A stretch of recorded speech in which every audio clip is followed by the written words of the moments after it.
Not seen the other Fast and Furious movies. I had no expectations going into this. I'm not like a fan of the Fast and Furious movies, by the way. I think they're just repetitive, boring, and like the same premise over again. Basically, they race cars and they just family, just pretty much. That's all the premises are. It's for each and every movie, just give it a different title. So with none of that previous experience going into this movie, so I went in as blind as possible. I sat down and I enjoyed myself. It was a really, really good movie. It reminded me of like the 80s and 90s action films and like kind of like Lethal Weapon and stuff like that. It reminded me of that where the two people don't get along and save the world from a certain doom and a cartoony bad guy and stuff like that. It really was really, really good. Is it a popcorn flick? Yeah. It is a popcorn flick. You just sit down, watch like punches and kicking and like big action and stuff like that. And I don't mind that at all. Seriously, I really don't. This movie wasn't meant to be taken seriously at all. It's a really, really good movie, and they know what kind of movie they're in. Idris Elba in his performance. Don't tell me that he didn't know what kind of movie he was in. The Rock and Jason Statham play their parts well. Are the two people that don't get along, and they have to save the world from this virus. And Idris Elba, I said it was a Terminator. He's literally a Terminator, like with the metal spine and everything. He's basically all metal. And the movie made the joke for me. I'm like, I love it when just the movie just makes a joke for me. Seriously, and they really did. They made the joke for me. All in all, to say that this was a really, really good movie. If you're a fan of the Fast and Furious movies, you're not really going to enjoy this movie because you see it as an insult to the other Fast and Furious movies. But if you're seeing it as more like a blind moviegoer and just seeing this as a regular movie, you know, like a big budget action movie, you might get some enjoyment out of this. So I give this movie a 8 out of 10. The Other Self-Defense is about this guy, like Jesse Eisenberg, gets beaten up by these motorcycle guys, and then he decides to go and take karate. So, you know, he can like stand up to these guys. Kudos to this movie because I didn't know where this was going. I called like it was a twist, like the karate instructor was the motorcycle gang to beat him up. But in this movie, the twist is that the karate instructor goes with this motorcycle gang of students that he gets into the karate class and then goes and finds more people, beats them up so they can go take his karate class. And I was like, what? Wow, that was a twist I didn't see coming. That's a really, really good twist. I thought this movie was just going to be about like, guy takes the karate class, he goes and faces up to the motorcycle gang, movie done. But no, this movie has several twists and turns and is a dark comedy. Let's just say that. It's like if Cobra Kai was in a manuscript and this guy was reading from it, pretty much. That's all this movie is. And it's a really, really good movie. Jesse Eisenberg is really good in this movie. He plays the nerdy, like, outcast that doesn't get taken seriously. He sells it very well. And wow, just wow. I can't even say more than that. Go see this movie if you have a chance before the end of the year. It's a really, really fantastic movie, and it's a really underrated movie in my opinion. I'm going to give this movie a 7.9 out of 10. Decided to see a Lion King a second time just to give a second chance. And it's still not a good movie in my opinion. It's pretty much inferior to the first one. Let me tell you some of the things I do like. Timon and Pumbaa are good in this movie, especially when they're singing in the jungle and stuff like that. It's really fantastic. They're really funny and match the original perfectly. John Oliver as Zazu is really, really, really good. The hyenas in this movie are actually really good. I didn't expect them to be that good. And the main female, Shinzi, has her own like side arc and stuff like that, being the leader of the hyenas, and Scar having to make a deal with them. It's just really good to add. It's a really nice change. I actually like that. And that's all I liked in this movie. Now let's get to what I didn't like in this movie. the expressions are just gone. Especially like when like Mufasa dies, and then Simba has to go over there and see that. All the weight and the expression is just gone. It's the same expressionless face throughout the whole thing. You don't feel anything. In the original, I felt that. In this one, I didn't feel nothing at all. I just felt like, whatever, I don't care. When you take away the expression in this movie, all feeling and everything is just gone. And then I Want to Be King, all the movement and the color and the everything, it's just gone from that song. It's just animals just standing still while Simba is singing. That's it. I'm like, what happened? The animation was so lively and everything like that. And I get, like, for live action, you can't do that. But at least put some effort into it and say, like, we care. And, like, we saw the original. And that we care about it enough to make it seem like we actually put effort into this movie, you know? And the voice acting, oh boy, let's just get to that. Scar, it just sounds like the lines were written for a different character. It sounds like it was written for Jeremy Irons, pretty much. Why didn't they bring Jeremy Irons back? I have no clue. James Earl Jones sounds like he was giving his 50% best in this movie. It sounds like he was not giving it his all. And Beyonce, oh good lord. She was just one note monotone through this whole movie. It was just bad. And let's talk about how like they butchered Be Prepared in this movie.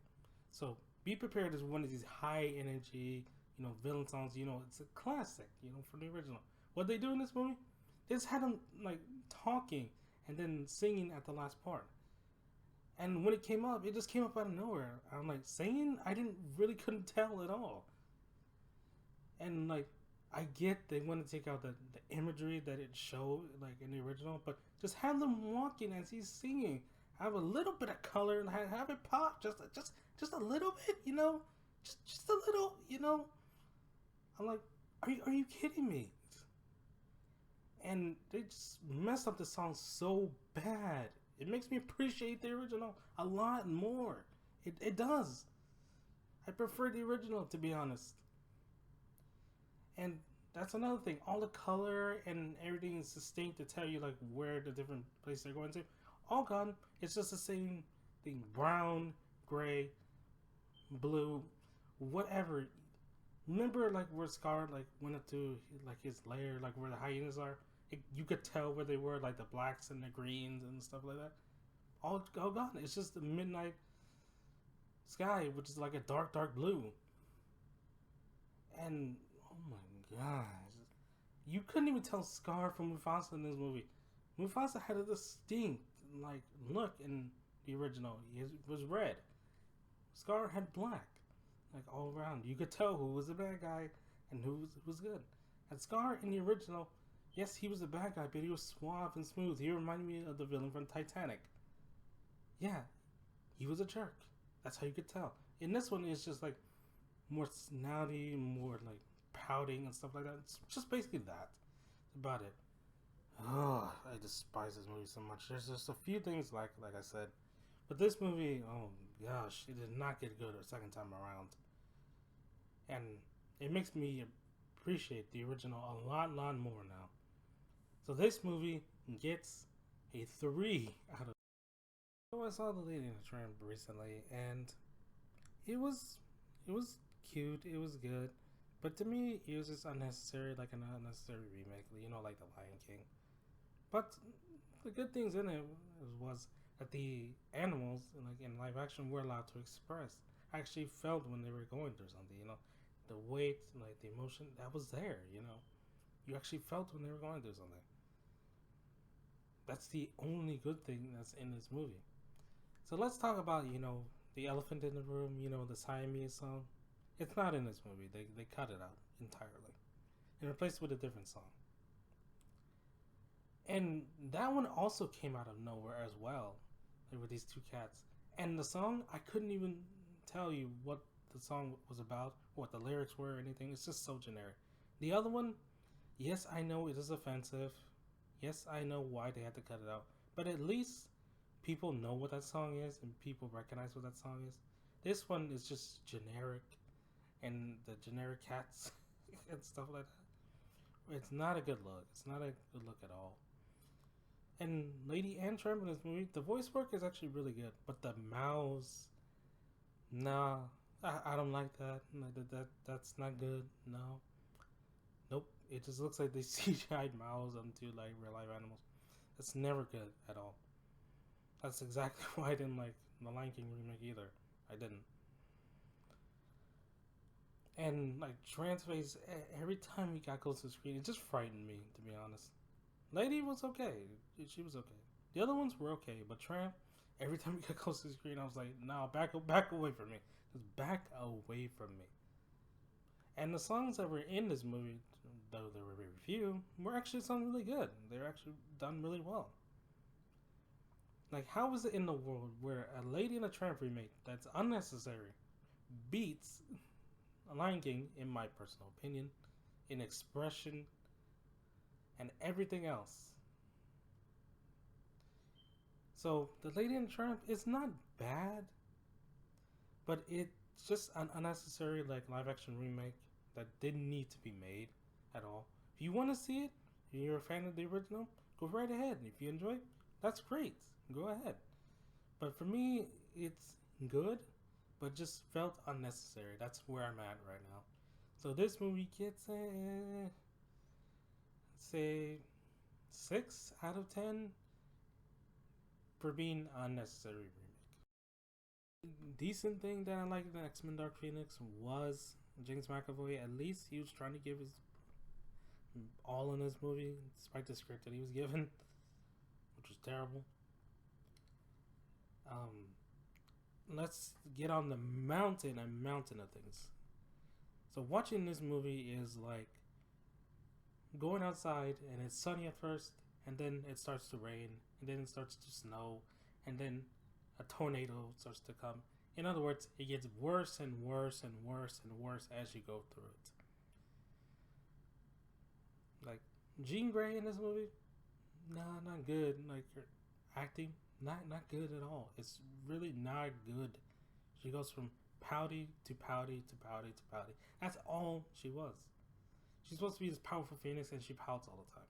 I get Charles like hid like repressive memories from her, and he was a jerk for at least doing that.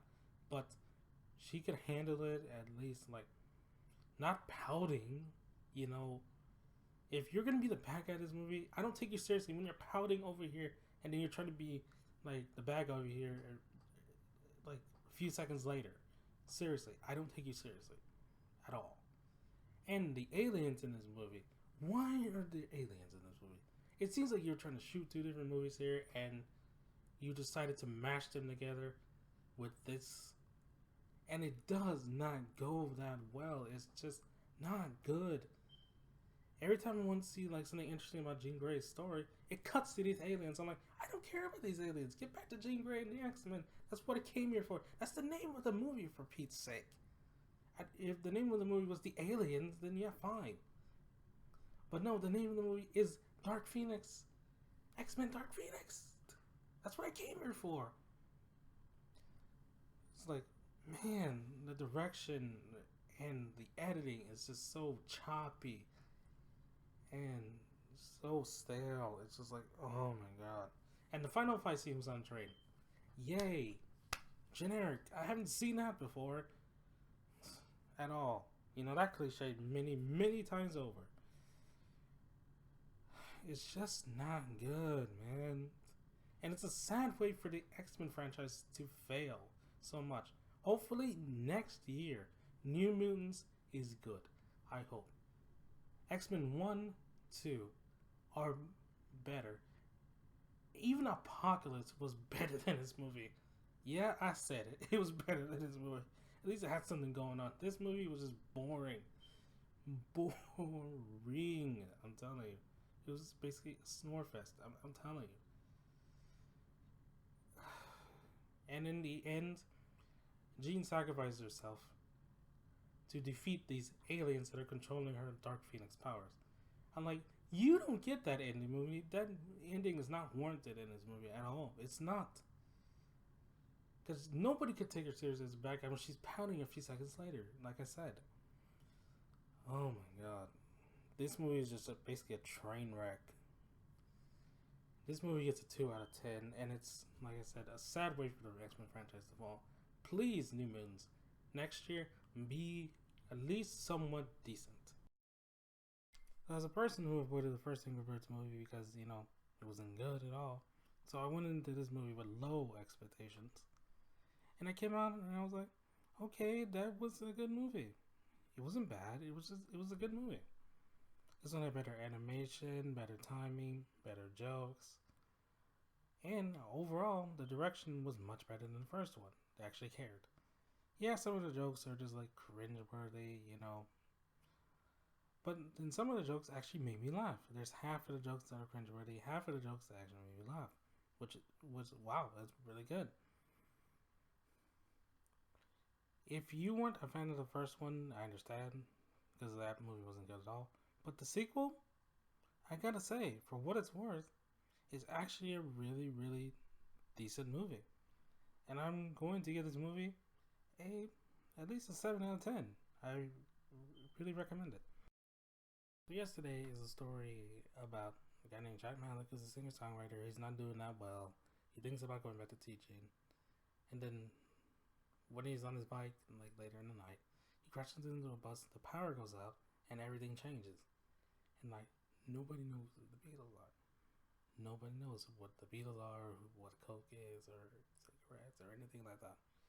I'm like, how does that premise work? How does that power outage cause people to not know what certain bands are, what a certain soda is, or what certain cigarettes are? How does that cause anything? It's a flimsy premise to say. Other than that, the guy who played Jack Malik was pretty good. Kate McKinnon was also good. Ed Sheeran was in this movie. And his acting was alright.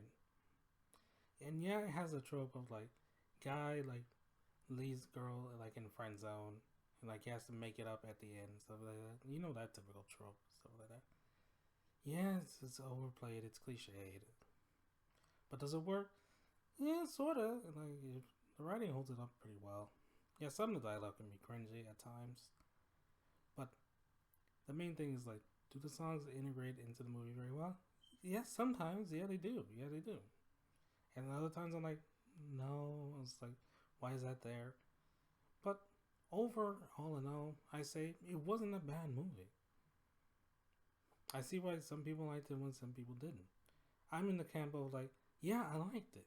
Has some problems, but overall, it wasn't a bad movie.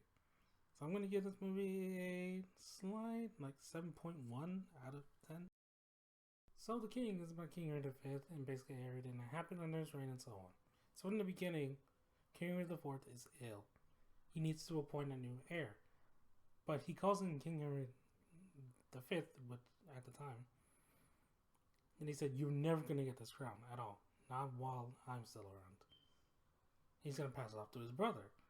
So next day, everybody's like lined up for battle, and then one of the guys from the other side challenges King Henry at the time. Then King Henry beats him. He tells his brother, "This is what happens as a result of like war and stuff like that, and going at each other." But the brother then listened to him. He said, just plainly ignored him. And King Henry just walks away, and then the next day, the brother dies off screen. I'm like, what? The brother just dies off screen. And then King Henry becomes the new king after King Henry IV, passes away. So under his reign, like King Henry wants to take like the peaceful approach and not go to war with anybody. But then an assassin comes later on and threatens King Henry, and he says, "I'm going to go to war with France because they issued an act of war." So they go to war with France, and then Robert Pattinson shows up as this slimy, jerky French king, and he pulls it off really well. It's really, really done well. And then in the end, they end up beating France, and Robert Pattinson as the French king. They end up beating them. But then in the end of the movie, it's find out later on that one of like the guys he trusted the most like betrayed him, and there was no assassin, and it was all like set up by one of the guys he trusted the most, and it was all a ploy for to get him to go to war with France, like to make him like more tougher, instead of like the peaceful approach. You know what I'm saying? I was like, wow, that was actually a good twist, really good twist. He ends up marrying like the daughter of like the actual French king, and there goes the movie, and that's the king. So, as far as historical accuracy goes, I'm gonna say 50% to celebrities and 50% historical accuracy, kind of like Amadeus in a way. But that doesn't take away from the movie at all. The battle scenes are just excellent. Everything's just shot excellent.